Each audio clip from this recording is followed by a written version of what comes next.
என்னதான் இந்த விஜயை பண்ணலாம் அப்படின்னு நினைக்கும் போது தான் இந்த கூட்டணி அந்த கூட்டணிலாம் சேர போறாரு. என்னன்னா இது இந்த கூட்டணி அந்த கூட்டணி, பிஜேபின்ற ஒரே ஒரு வார்த்தை வாயில இருந்து வர மாட்டேங்குது.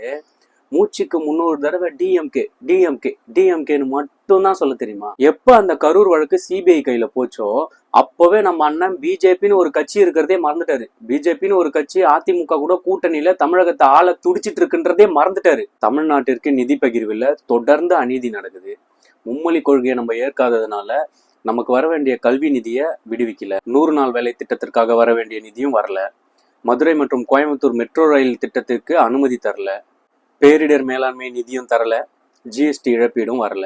இப்படி தொடர்ந்து தமிழ்நாட்டுக்கு தர வேண்டிய எந்த ஒரு நிதியும் தராமல் வஞ்சிக்கும் மோடி அரசை எதிர்த்து கேள்வி கேட்கும் ஒரே தலைவன் முத்துவேல் கருணாநிதி ஸ்டாலின் எனும் ஆளுமை என்பதை ஒவ்வொரு திமுக காரனும் நெஞ்ச தட்டி சொல்வாங்க.